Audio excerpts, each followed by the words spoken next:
doomsday economy and we're hitting recession and what you can do about it as an advisor. Okay, so we've all been hearing the stories of we might be going into recession and obviously we're in high interest rates. Food costs are through the roof. Gas prices are up. Our clients are scared. I know that I've had several conversations recently where clients were just basically asking, do I pull everything out, put in a high yield savings account and not even trust the market? And I know that many of you out there are having the same issues. And the advice that most advisors are giving to clients right now is they're not sure where the economy is going because we never have a crystal ball, nor do we know the future. Problem is, we do nothing but speculate. We do nothing but sit there and think about, well, this could be happening or this could be happening. And, I can get into the whole thing of putting it together a financial plan, but I'm not going to do that right now. The bottom line is that we really don't know where the economy is going. And the way we're telling our clients is that bottom line is you can't tell the clients exactly where the economy is going. But the problem is they're scared. They're not quite sure what to do. And unfortunately, many advisors don't know what to do for their clients in this economy right now. Now, I want to pivot away from that. Forget what you're trying to tell your clients. I don't know your situation. I don't know their situation. I don't know what kind of financial plan you're doing. I don't know if you're a wealth manager. I don't know if you're an insurance agent. I don't know if you're in real estate. I'm not quite sure, what you do. But what I do know is you're probably thinking to yourself, well, when times get tough, what am I going to do for a paycheck? Am I going to be able to survive? What if all my clients do the bank run, which has been going on right now with several banks? What if all my clients do a bank run on their assets and now they're only in cash? Now they're only taking that out and putting it into bonds because they're getting high interest rate CDs or not bonds, high interest rate CDs, and or they're going to get a high yield savings account and not use your strategy. And now your income, first of all, your income is probably lower right now because you just lost, 20% last year's market. Respectfully, maybe you lost less, maybe you lost more. I don't know. You probably lost some clients along the way. Maybe your investment strategies didn't work out for you. Maybe you didn't have a full plan to begin with. You're probably thinking to yourself, because you are a business owner, you are an entrepreneur, you are working as a financial advisor, you have your own practice. What are you going to do during this economy and economic times for yourself? Because I know those are going on in the back of your mind. It's always going on in the back of my mind. And I'm always worried about, how the advisors that we work with think about this. So interestingly enough, those that can make it through, these type of disasters or times, the hard times, are the ones that really come out on top.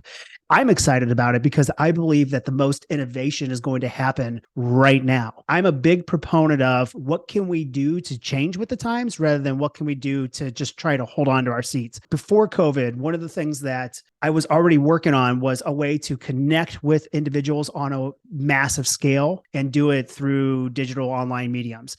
And unfortunately, I was already starting down this path. And I had a little resistance from people that were a little closer to me, not like family, but just like some external people that were around and were telling me, oh, that's stupid. And were giving me all the grief. And, for whatever reason, I decided to listen. Should have just kept going on being me, doing what I like to do and having some fun at it. This digital marketing, this digital realm that we live in, I was already pivoting towards because I kind of figured out that was going to be the future. And in the financial business, unfortunately, we are always behind. We're like lagging marketing. We're lagging where the trends are. A lot of it has to do with we're just scared compliance and regulation. And some of it just has to do with just we're not as educated and we're business owners. We're busy. You have so much on your plate already. And you get so many worries that you're not thinking, what could I be doing next? And you're trying just to get the next prospect in the door through your dinner seminars or through referral marketing or newspaper ads or whatever you're doing. But you're not really pivoting towards where the industry is going. And so when I'm saying we can start really looking into things that are different, one thing I'm going to say is going to be super controversial right now, but I know it's where the industry is going. And if you're not looking this way, then the challenge is going to be, you may be left behind. I am going to argue, and I'm going to start working with the advisors that I work with on no longer charging AUM for their clients. So advisor AUM fees, I think they should go away. I know it's a big, bold statement. That's an opinion, but the industry is so stuck on this.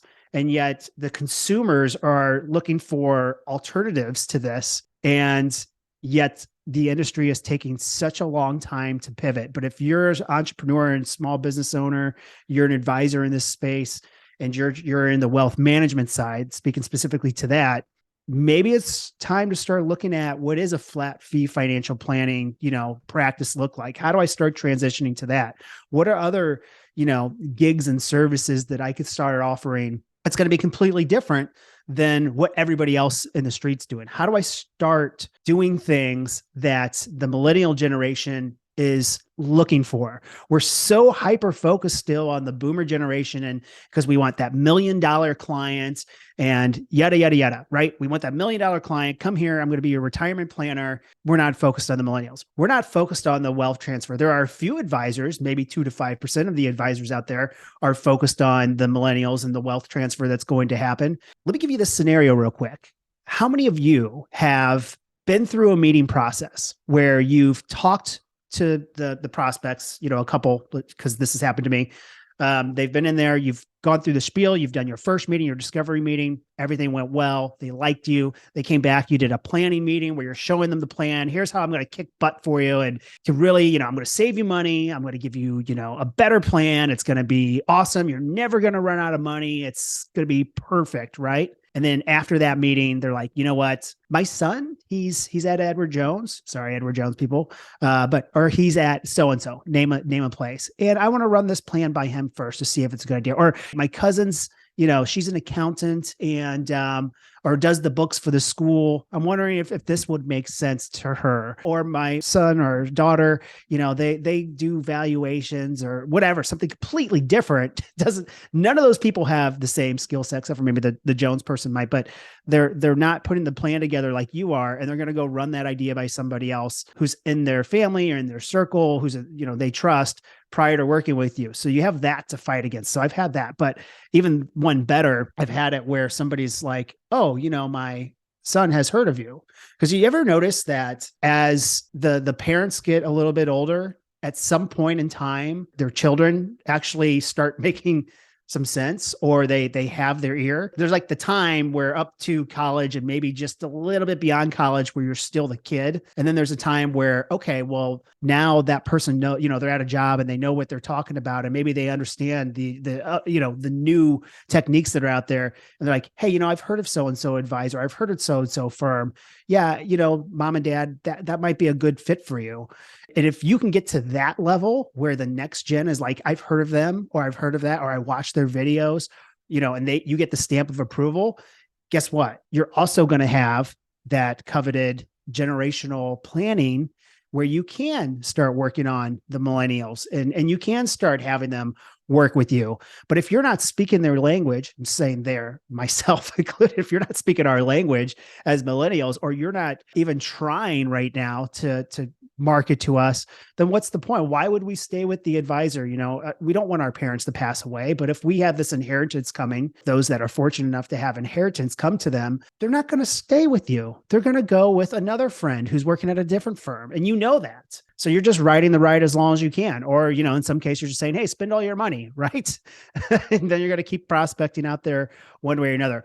But the bottom line is this next generation, the generation beyond that. So what I want to see out of the advisors, I want to see you being able to do this for the long haul. For, what would be exciting for me if I can take an advisor that's currently making $100,000 a year, and we can put on other services, and we can reframe the way you're doing business today and who you're doing business with. And we could start getting you scale and getting you up to $200,000, $300,000, $400,000. And you don't really have to do much more than maybe a little tweaks in your marketing campaign and your messaging, and just think about things a little differently compared to how you've been doing it. We could do that. I think that's going to be much more impactful. And I think people are going to be much happier as a financial advisor, giving people the best advice they possibly can. And also think about it, if you're earning a good living and you're doing good work with your clients, there's a point in your practice where things change. And I'm talking about from when you started, where you're desperate to get every single dollar in the door. You're desperate to get everybody that you possibly can because you just need to eat yourself. I think Warren Buffett said that, Wall Street's run by a bunch of people who pull up in Rolls Royces and, give their money to somebody who has to ride the subway to work, manage their money. But that's true in the beginning. And then you're going to get to this point where the money doesn't matter as much and you're actually doing the best plan possible. And you're not motivated as much by the money as you are by actually doing what's best for your client, even though we're all considered fiduciaries. That's the reality of the business, especially if you're only uni licensed. So meaning you're only a wealth management or you're only an insurance or, you only are an estate plan. Like, if you're only one licensed, you're always trying to get all the money into that license because that's what you do. There are a few people out there that do refer business or they do have good partnerships, but unfortunately that's not everybody out there. What I'm saying is if you can start doing things a little differently, and I'm saying advisor AUM fee, that's the way of the past. And I think there's a good hybrid that can happen right now where we're at. I mean, we're in 2023, we're in April. I think there could be a hybrid approach right now because there's still a lot of people that are on the AUM, but I think you need to start looking towards changing that up and working on more of a fee only, or maybe you do a service model. It needs to be different. So I know that with our advisors, we're actually working on a complete different set of packages and looking at the whole financial planning aspect of this way differently than what's been traditionally done. One, I think that the SEC is going to like this a heck of a lot more because it's taken a lot of that self-interest off the table. But two, what's going to happen is you're going to be able to scale, and you're going to be able to scale in a way using digital, social, podcasting, whatever, you name it, in a way that you've never thought possible. And you may think it's difficult, but it's actually not. It's just setting up some of the systems. It's actually working with a group that is open-minded and willing to try out new things.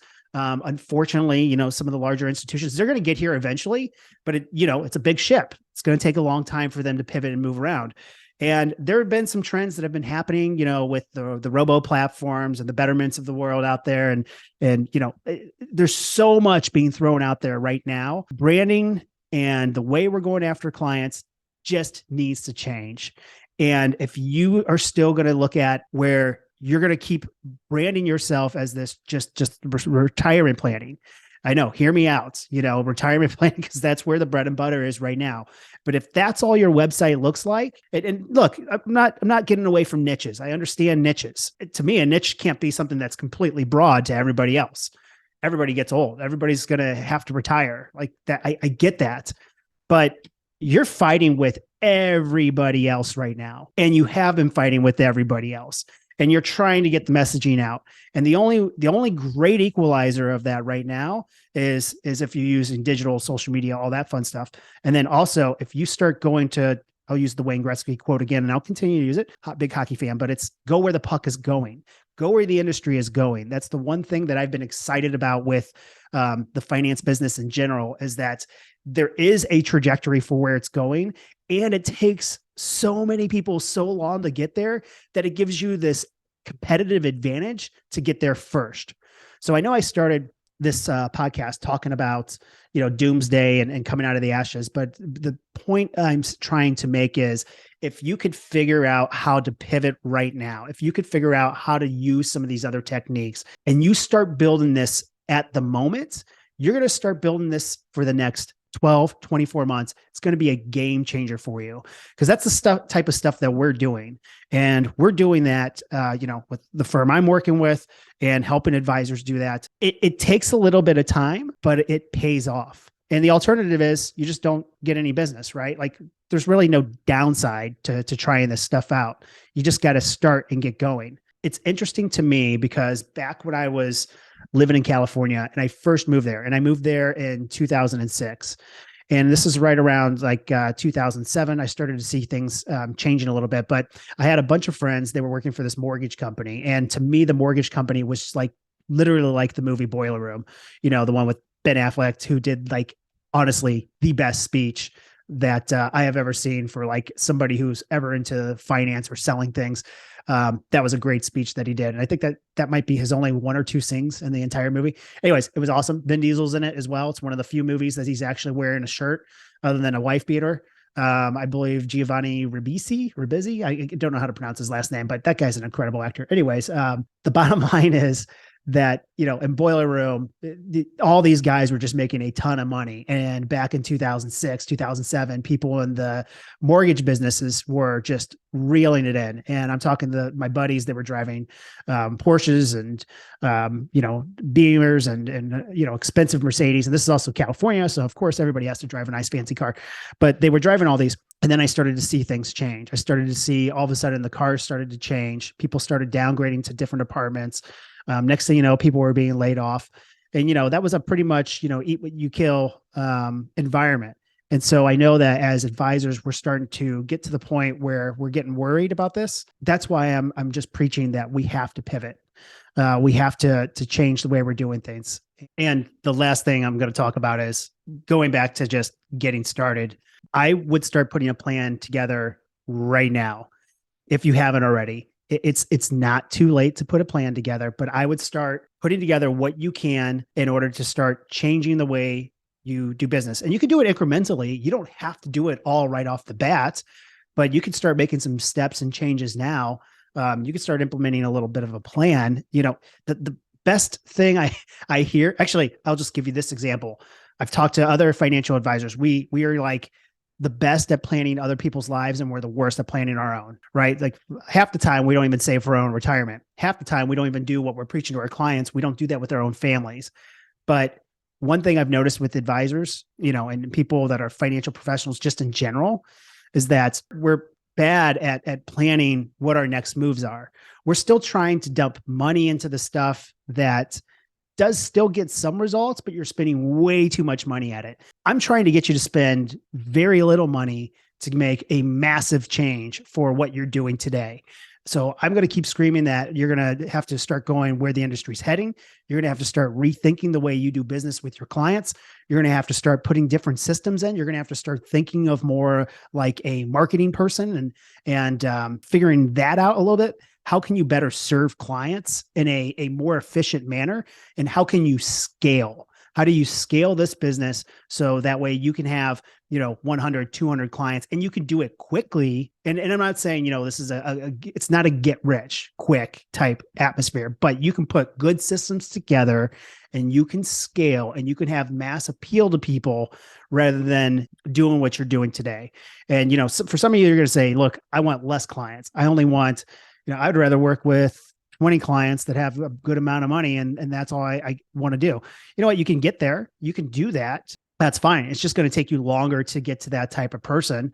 And you can have different levels. You can scale. And then at some point you bring on a junior advisor who takes on the smaller clients and you take on the bigger clients. And there's a million ways to do this. But what you need to do is start figuring out today. You need to take action. And that's the hardest thing about what I'm noticing as I'm talking this through. Because what I'm looking for when I'm working with advisors now is, one, I want to go deep with that advisor, meaning I want to go we want to get into their business and figure out exactly how we're going to put a plan together, just like what you would do with your clients. And I want to make sure we make that person successful. Like anybody that I'm going to start working with from here on out, I'm going to go deep with them. I'm going in on them because if they're going to go in on me, I'm going to go in on them and make sure that we are successful together. And we're going to make this thing to go scale. And I want to see more people podcasting. I want to see more people out there joining podcasts. And, especially in our space, we have a ton of intellectual people that have great stories out there. There's some great personalities out there, and yet your story's not told, or your story's told at, one dinner seminar at a time. So you might get your story told 6 times a year to about 30 to, 100 people, but now you can do it at scale. There's never been a great equalizer as what we have today. It's not too late. Things are a little more expensive than they used to be, but you still can do things virtually free, right? There's some costs that get you set up and, you can talk about all that, but for the most part, it doesn't take long to start this stuff. So get started. Don't worry about the doomsday. In fact, get excited that you can actually change your business up a little bit in a way where you can be recession proof, be that phoenix that grows outside of comes out from the ashes and has that company that just goes this way while everybody else is trying to figure it out. You're looking ahead. That's what excites me about all this stuff. And we can change to actually help people on a massive level. If you do this correctly, you can help people at a massive level, and we will be able to scale this business quickly. That's what I have for today's rant or podcast, whatever you want to call it. Joseph Gissy, this is Rocketship, and talk to you next time. The Rocketship podcast by Joseph Gissy is brought to you through Gissy Ventures, LLC. This podcast is intended to help mentor and grow financial professionals and others in business with a desire to build a digital marketing strategy and other marketing methods. If you are not licensed general consumer of this information, you are more than welcome to listen as well. However, understand the foundation of these topics will be geared towards the financial profession. Joseph Gissy is a licensed financial professional with Tactive Advisors, LLC, and Capital Management Services, Inc., both of which are SEC-registered investment advisors. Investing involves risk, including the potential loss of principal. None of the information contained in these podcasts shall constitute an offer to sell or solicit, or an offer to buy any security or any insurance product. The information and opinions contained in all of these materials have been obtained from sources believed to be reliable, but accuracy and completeness cannot be guaranteed. They are given for informational purposes only and are not a solicitation to buy or sell any of the products mentioned. The information is not intended to be used as the sole basis for financial decisions, nor should it be construed as advice designed to meet the particular needs of an individual situation. Joseph Gissy does not provide tax or legal advice. If you need those services, please search out a licensed professional in those respective areas.